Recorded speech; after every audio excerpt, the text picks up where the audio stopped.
혹시 선생님들 축구 선수 김병지 선수를 아시나요? 잘 아시죠? 네. 모르시는 분 없을 것 같습니다. 유튜브에서 현재 활동을 원활하게 활발히 하고 계시고, 그리고 그 선생님들이 아실지 모르겠지만 그 감스트라는 유튜버의 이제 포병지 사건, 그리고 이제 저희 세대에게 굉장히 유명해졌습니다. 또 이 병지컷 등으로 이 캐릭터가 확실한 분이셔가지고 모르는 사람보다는 아마 아는 분이 훨씬 많을 것 같습니다. 김병진 선수 하면 사실 떠오르는 사건이 하나 있습니다. 2001년 파라과이와의 경기에서 발생한 일이죠. 아마 아실 것 같습니다. 이 경기는 당시 히딩크 감독이 월드컵 축구 대표팀 감독으로 부임해서 월드컵 때 주전 골키퍼의 자리를 차지하려면 이 눈도장을 잘 찍어야 하는 그런 경기였는데, 늘상 하던 대로 골키퍼 역할만 잘 감당하면 되셔야 하는 이 형님께서 갑자기 골키퍼 자리에서 벗어나서 이 드리블을 치기 시작하시면서, 네, 이제 아시죠? 네, 상대팀에게 뺏기고 그리고 골을 먹히진 않았지만 굉장히 위협적인 장면으로 이때부터 히딩크 감독의 눈밖에 나서 이제 월드컵 주전을 이훈재 선수에게 빼앗기게 되었습니다. 이 김병지 선수의 최근 인터뷰를 보면은 자신이 골키퍼의 자리에서 벗어나 드리블을 오랫동안 했기 때문에 그로 인해 주전 경쟁에서 밀렸다고 이야기를 하더라고요. 여러분, 사람에게는 누구나 주어진 자리가 있습니다.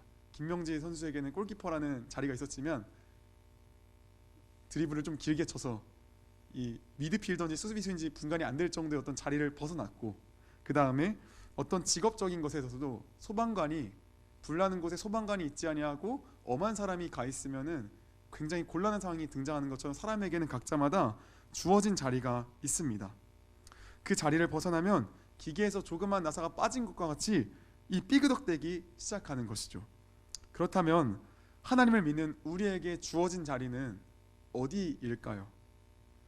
그것은 어느 것도 아닌 예배의 자리입니다. 그리스도인이 예배의 자리를 벗어나는 순간 그것은 마치 충전기를 잃어버린 핸드폰과 같이 처음에는 좀 살아있는 것 같지만 서서히 배터리가 사라지는 것과 같이 죽어가게 됩니다. 오늘 본문에도 야곱이 있어야 할 그 자리에 있지 않아 그 나비의 작은 날갯짓이 거대한 폭풍으로 나비 효과가 일어나듯이 비극으로 발전한 사건이 기록되어 있습니다. 너무나도 잘 알고 계시는 야곱의 딸 디나에 대한 이야기인데, 당시 디나의 나이는 14세에서 15세 정도로 추정이 되어집니다. 성경은 디나가 그 땅의 딸들을 보러 나갔다고 기록하는데, 이 문자 자체가 사실은 약간 동성애적인 약간 그런 거를 생각하게 하게끔 하는 어떤 그런 구절입니다. 선생님들, 낯선 땅에서 14살, 15살 되는 딸이 마음대로 싸돌아다닌다고 하면은 혹시 어떻게 하실 건가요? 나가서 놀라고는 하겠지만 이 썩 좋은 마음은 아니겠죠. 저희 누나들도 밤 10시 넘어서 안 들어오면 전화가 막 걸기 시작합니다. 저는 1시 넘어서까지 자유인권이 있습니다. 연락이 오지 않습니다. 그런데 당시 이스라엘 문화와 관습을 생각해 보면 여성의 인권이 어땠죠? 굉장히 낮았잖아요. 그러면 상식적으로 생각했을 때 디나는 나갈 수가 사실 없는 그런 상황이었을 거예요. 그런데 나간 걸로 보아서 아무리 봐도 이 디나에게는 중이병이 좀 세게 와서 이 부모님의 말을 그냥 무시하고 나갔던 것 같아요. 그런데 어느 때와 다르지 않게 디나가 놀러 나갔다가 집에 돌아왔는데 물꼬리 난리가 아닌 겁니다.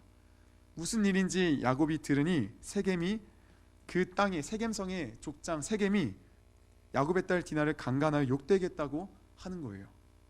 그 말을 듣고 야곱은 너무 화가 나서 모든 병력을 끌고 세겜에게 갈 것도 같은데 아무 행동도 취하지 않습니다. 아무런 액션도 취하지 않습니다. 아들이 돌아올 때까지 이 일을 입 밖으로 꺼내지를 않는 거예요. 그때 세겜의 아버지 하몰이 야곱을 만나러 와서 세겜과 디나를 서로 통혼하는 게 어떻냐라고 제안을 합니다.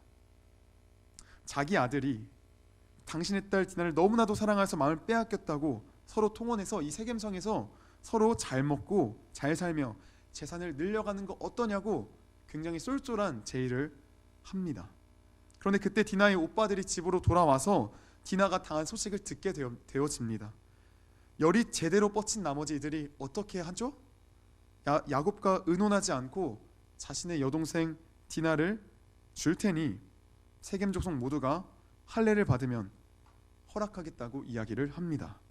그러자 그들이 할례를 받겠다고 승인의 할례를 받고 사흘 뒤에 모든 남자들의 상처가 아물지도 않았을 그때에 레위와 시므온이 어떻게 하죠? 그들을 다 죽입니다. 그리고 그 성읍 안에 있는 것과 그 바깥에 있는 그 모든 것들을 약탈해 갑니다. 이 사실을 알게 된 야곱이 어떻게 하죠? 시므온과 레위를 야단칩니다. 그런데 야곱이 분노하게 된 이유는 시므온과 레위가 악을 악으로 갚았다는 그 사실 때문이 아니라, 그것 때문에 분노한 게 아니라 야곱은 가나안 족속과 브리스 족속이 자신들을 공격할까 봐, 그게 두려워서 시므온과 레위에게 분노했던 겁니다. 선생님들, 야곱의 가족은 누구보다 용서를 체험한 사람들입니다. 오늘 보면 바로 전장에서 33장에서 누구를 만나죠? 에서를 만납니다. 바로 전장에서. 원래 에서가 야곱을 죽이려고 군대를 끌고 오는데 하나님의 은혜로 말미암아 야곱이 에서와 화해를 했습니다. 야곱의 가족은 매 순간마다 하나님의 동행하심으로 고비를 넘겨왔습니다.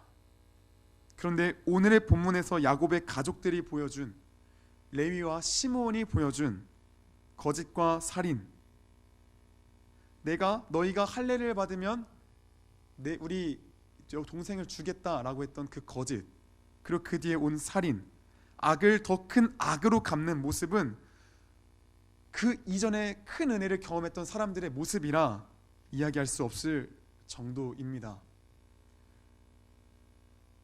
왜 이 지경까지 오게 된 걸까요? 야곱이 집을 떠나 삼촌 라반의 집으로 향할 때 돌베개를 베고 누워 잘 때 하나님께서 야곱을 만나주시지 않았습니까?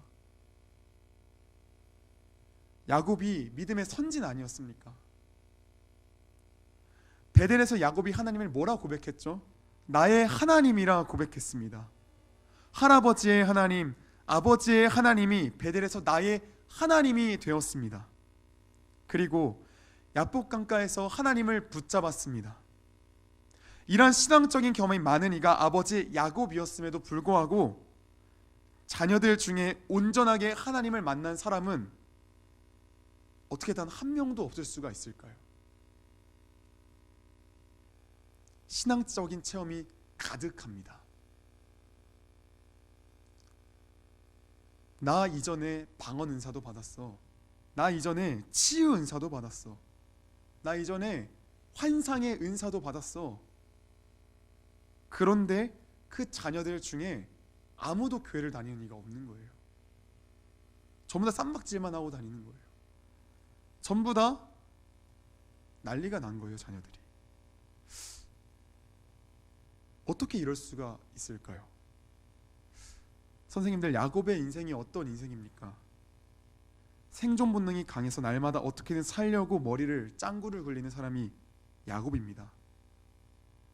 사기치고 속이는 데에 능했던 이가 야곱입니다. 그런데 야곱의 아들들인 시몬과 레위는 아버지가 행했던 대로 그대로 행하고 있는 겁니다. 야곱이 있어야 할 그 자리, 즉 하나님을 삶에서 예배하고 찬양하는 그 자리에 아버지 야곱이 있어야 하는데 야곱이 그 자리에 있지 아니하니까 자녀들이 무엇을 배울까요? 똑같이 아버지가 있는 그 자리에서 신앙의 자리가 아닌, 예배의 자리가 아닌, 날마다 자기 목숨 살리려고 자기를 위해 사는 그 자리에 있으니까 그 아들들도 똑같이 그 자리에 있으면서 거짓말로 세겜 사람들을 속이고 다 죽여버리는 거죠. 선생님들에게 여쭤봅니다. 있어야 할 그 자리에 지금 있으십니까? 선생님들이 계셔야 하는 그 자리에 지금 있으신가요? 삶에서의 예배의 자리에 있지 아니하면서 자녀들에게 예배의 자리에 살아가야 한다고 요구하는 것은 크나큰 욕심이겠죠. 자녀들에게 이야기하기 전에 우리는 우리 자신의 신앙을 돌아봐야 합니다. 학생들에게 이야기하기 전에 우리 자신의 신앙을 돌아봐야 합니다. 학생들에게 예수를 전하기 전에 나의 삶을 돌아봐야 합니다. 내가 정말 있어야 하는 그 예배의 자리에서 나는 과연 믿음으로 나아가고 있는지, 나는 과연 하나님과의 관계가 과연 평안한지 계속해서 날마다 돌아봐야 합니다. 혹여나 나도 야곱의 아들들처럼 시므온과 레위처럼 악을 악으로 갚고 있는지 아는지도 우리는 또 돌아봐야 합니다. 제가 요즘 최대한 그 성경을 정독하면서 통독하는 중에 있는데, 참 성경을 읽으면 읽을수록 신약이나 구약이나 어디 할 것 없이 그 주님을 따르는 자들은 자신을 위해 삶을 살지 않는다는 사실을 날마다 깨닫고 있습니다. 요셉의 이야기를 너무나도 잘 아실 겁니다. 요셉이 보디발의 아내 때문에 감옥에 갇히게 됩니다. 그리고 얼마 후에 그 감옥에는 술 맡은 관원장과 그리고 떡 맡은 관원장이 그 감옥에 들어오게 됩니다. 그리고 어느 날 그 두 명이 동시에 각자 다른 꿈을 꾸게 되는데, 요셉이 그 두 관원장의 꿈을 해석하여 주고 그 꿈이 그대로 이루어져서 술 맡은 관원장은 그대로 복직하게 되고 떡 맡은 관원장은 죽게 됩니다. 요셉은 술 맡은 관원장이 나가게 되면 꼭 바로에게 자신의 이야기를 해서 감옥에서 꺼내달라고 요청을 했습니다. 그런데 술 맡은 관원장이 그 요청을 새까맣게 잊어버리죠. 그로부터 몇 년이 흘렀죠? 2년이란 시간이 흘렀습니다. 저는 요셉이 2년이라는 그 세월 동안 당연히 절망 속에서 허덕였을 거라고 저는 당연히 생각했어요. 왜냐하면 사실 너무나도 확실한 사인이었잖아요. 이거는 술 맡은 관원장이 내가 갇힌 감옥에 딱 들어가더니 술 맡은 관원장과 떡 맡은 관원장이 하필 그날에 꿈을 꾸고, 물론 동상이몽이었지만 꿈을 꾸고, 그 꿈을 그리고 해몽하였는데 그 꿈이 맞았고, 너무나도 확실한 사인이었음에도 불구하고 2년이라는 세월이 지나면 당연히 절망하면서 자신의 삶을 비탄할 수밖에 없을 거라고 저는 생각했어요. 또 그게 생각나더라고요. 수련회 때 아이들이 하나님 만나주실 것 같았는데 이게 뭔 일이지? 참 비통했을 것 같다는 생각을 했습니다. 그런데 성경을 잘 읽어보니 그게 아니더라고요. 후에 요셉이 바로의 꿈을 해몽하러 나올 때 가장 많이 하는 이야기가 무엇인지 아시나요? 같이 말씀을 좀 찾아보고 읽어보도록 하겠습니다. 따로 PPT 넣고 따로 말씀을 찾아보면 좋겠습니다. 창세기 41장 보시면 좋겠습니다. 창세기 41장 16절 같이 한번 읽어보도록 하겠습니다. 창세기 41장 16절 말씀입니다. 찾으신 줄로 알고 같이 읽어보겠습니다. 시작. 요셉이 바로에게 대답하여 이르되 내가 아니라 하나님께서 바로에게 편안한 대답을 하시리이다. 또 다른 구절 찾아보겠습니다. 41장 25절 읽어보겠습니다. 25절 시작. 요셉이 바로에게 아뢰되 바로의 꿈은 하나라 하나님이 그가 하실 일을 바로에게 보이심이니이다. 또 28절 말씀 읽어보도록 하겠습니다. 내가 바로에게 이르기를 하나님이 그가 하실 일을 바로에게 보이신다함이 이것이라. 32절 말씀 읽어보겠습니다. 바로께서 꿈을 두 번 겹쳐 꾸신 것은 하나님이 이 일을 정하셨습니다. 하나님이 속히 행하시리니. 가장 많이 나오는 이야기가 무엇이죠? 하나님이 하셨습니다. 하나님께서 바로 당신에게 하실 일이 있는 것 같습니다. 하나님께서 요셉이 2년의 세월을 그냥 절망 속에서 허덕이고 그냥 자빠져서 있었다면은 이런 이야기가 나왔을까요? 절대 안 나왔을 겁니다. 나와서 절망까지 있었으면은 바로의 꿈을 해석했다 할지라도 내가 했습니다. 제가 했어요. 그거 제가 한 거예요. 뭔 하나님이에요? 제가 한 거예요. 했겠죠.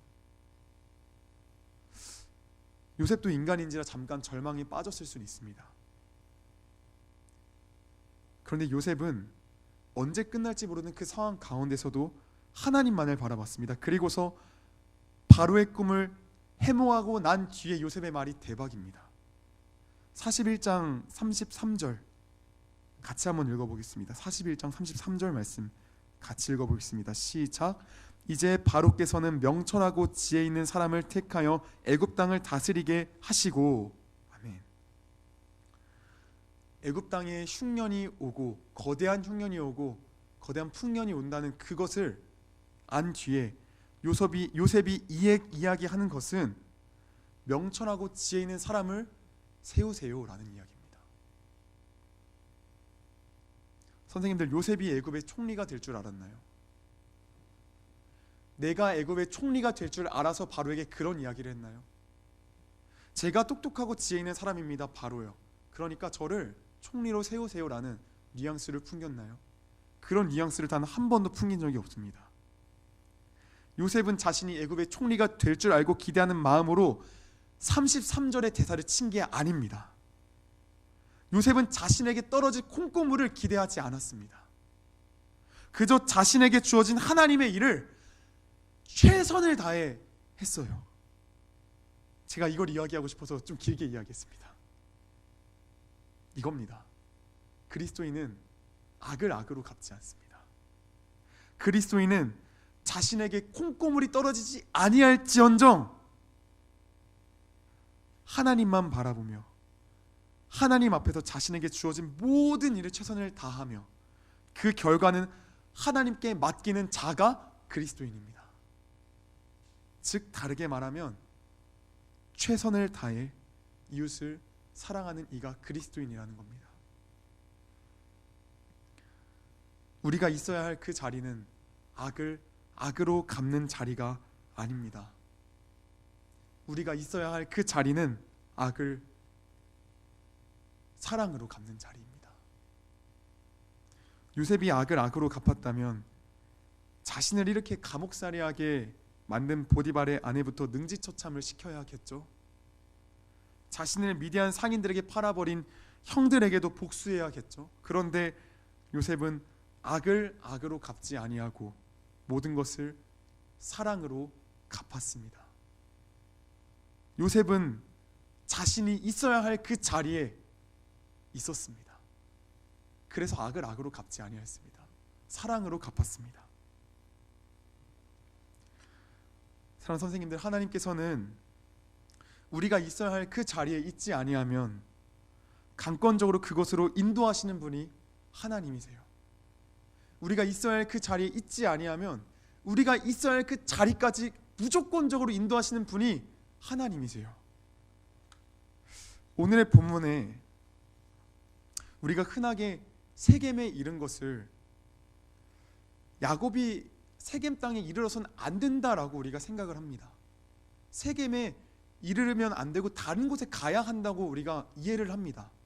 그런데 말씀을 면밀히 살펴보면 야곱이 세겜 땅에 머무르면 안 된다라는 이야기는 없습니다. 자, 다시 우리가 이 야곱이 세겜 땅에 이르게 되어서 야곱의 딸 디나가 세겜에게 강간을 당하여 이 완전 초토화된 이 상황이 많은 사람들이 야곱이 에서를 따라가지 아니하고 세겜에 따라간 그 결과다라고 이야기를 하는데 맞는 이야기지만 또 다르게 생각하면 또 맞는 말은 아닙니다. 이것이 무슨 이야기냐면 말씀을 좀 함께 보도록 하겠습니다. 창세기 31장입니다. 31장에 11절부터 13절까지 보시면은 거기에 어떤 내용이 나오냐면 야곱이 삼촌 라반의 집에서 일하다가 하나님께서 야곱에게 나타나셔서 너는 지금 고향 땅으로 이제 가면 된다라고 말씀하시는 장면입니다. 13절을 보시면 이렇게 말합니다. 나는 베델의 하나님이라 내가 거기서 기둥이 기름을 붓고 거기서 내게 서원하였으니 지금 일어나 이곳을 떠나서 너희의 출생지로 돌아가라 하셨느니라. 이 말씀이 무엇이냐면 너가 태어난 땅 가나안 땅으로 돌아가라는 이야기입니다. 그런데 세겜 땅은 가나안입니다. 가나안입니다. 야곱은 가나안 땅에 거한 겁니다. 왜 이런 일이 일어난 걸까요? 창세기 또 35장 말씀 또 보도록 하겠습니다. 35장 9절 말씀 또 보도록 하겠습니다. 35장 9절 함께 읽도록 하겠습니다. 함께 읽습니다. 시작. 야곱이 밧단 아람에서 돌아오매 하나님이 다시 야곱에게 나타나사 그에게 복을 주시고. 아멘. 굉장히 흥미로운 말씀입니다. 왜냐하면 야곱은 34장에 어디에 있었냐면 세겜이 있었습니다. 밧단 아람은 야곱이 31장 삼촌 라반의 집에 있을 때의 지역의 이름이 밧단 아람입니다. 그런데 야곱은 밧단 아람에서 베델로 오기까지 숫곳이라는 그 지역과 그리고 세겜의 땅을 거쳤습니다. 그런데 성경은 숫곳과 세겜을 건너 뛰어버립니다. 왜 그런 걸까요?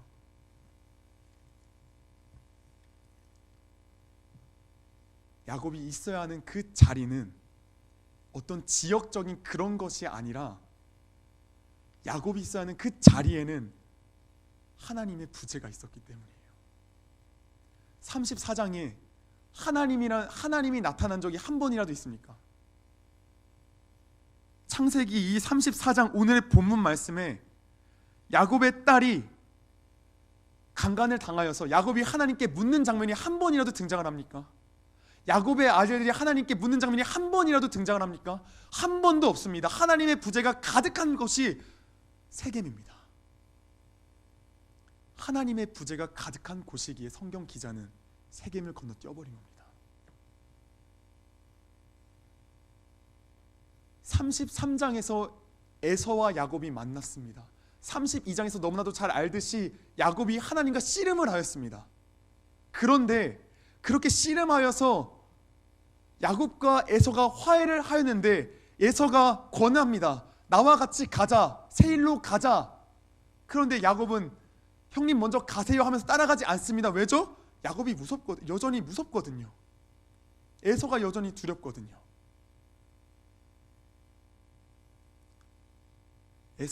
야곱은 여전히 하나님을 신뢰하지 못하는 겁니다.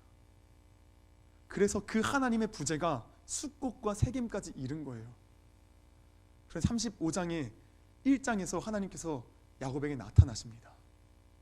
그리고 뭐라고 말씀하십니까?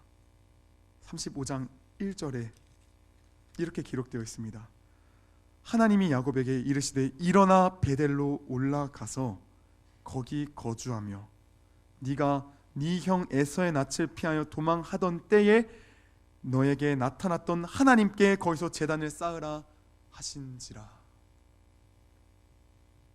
하나님께서 있어야 할 그 자리를 말씀해 주시는 장면입니다. 야곱아, 너가 있어야 할 그 자리는 내가 없는 세겜 땅이 아니라, 내가 없는 그 자리가 아니라, 하나님의 부재가 아니라 하나님의 임재야. 하나님의 함께 하시는 그곳이 너가 있어야 할 그 자리야. 말씀하시는 겁니다.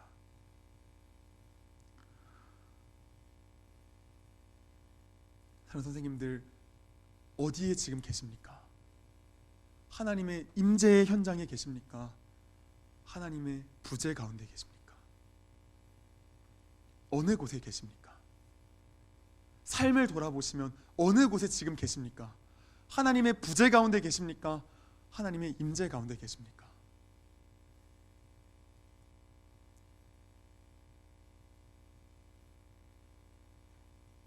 만약 우리가 하나님의 부재 가운데, 이 삶의 예배 가운데 하나님의 부재로 가득 찼다면 우리 삶에 들이닥친 일은 이제 뻔해요. 어떤 일이 들이닥칠까요? 34장의 일들이 이제 들이닥치는 거예요. 디나가 강간당하고 세겜 땅의 그 모든 사람들이 다 거짓으로 인해 다 죽어버리고, 그런 처참한 광경을 지나고 나서야, 그 마음이 쑥대밭이 되고 나서야, 그제서야 다시금 하나님의 임재의 베델로 올라오는 겁니다. 참, 그래서 목사님께서 늘 말씀하시듯 막 방망이로 맞기 싫으면 얼른 돌아와라 하시는 말씀이 참 많이 공감되어집니다.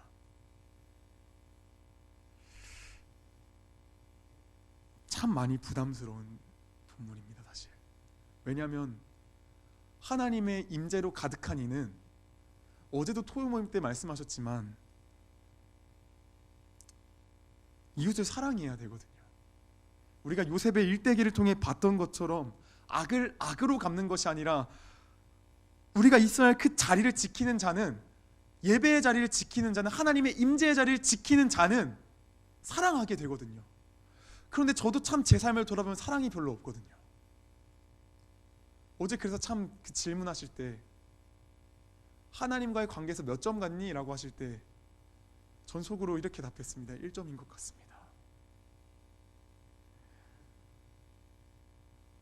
예배에 올 때, 차를 타고 올 때 제가 5분 일찍 나오면 사실은 서둘러서 안 와도 되는데, 날마다 그 5분을 못해서 맨날 앞에 가는 차한테 이 클락슨 될까 말까 이 손을 왔다 갔다 하는 이 모습을 보면서 사실 돌아보면 제 잘못인데 참 여전히 남 탓하면서 여전히 그런 걸 보면 참 사랑이 없는 사람이구나 나는.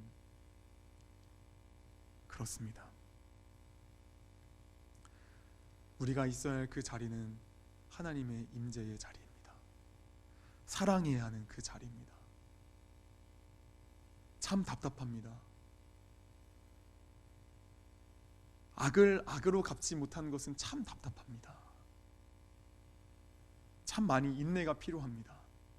그런데 그것이 올바른 것이라 성경은 계속해서 이야기하고 있습니다. 사랑하는 선생님들, 있어야 할 그 자리로 돌아가기를 소원합니다. 저도 물론이거니와 선생님들도 함께, 우리 함께 있어야 할 그 자리로 돌아가기를 소원하고 소망합니다. 다시금 또 말씀드리지만 있어야 할 그 자리에 없으면 하나님께서는 강권적으로 우리를 또 끌고 가실 겁니다. 참 마음받기 힘들 겁니다. 기도하심으로, 날마다 말씀 붙잡으심으로 있어야 할 그 자리 가운데서 날마다 견디고 견뎌서 승리하며 충만히 하나님의 임재 가운데 기쁨을 누리며 야곱의 삶 가운데 임하셨던 그 하나님. 제가 창세기 쭉 읽어보니까, 정독하면서 쭉 읽어보니까 야곱이 참 진짜 변했더라고요. 근데 야곱이 변한 게 아니라 하나님께서 하신 거죠. 46장에 보시면 야곱이 애굽으로 내려가는데 그때 야곱이 이런 말합니다. 이것만 보고 마치도록 하겠습니다. 46장을 잠깐 펴볼까요?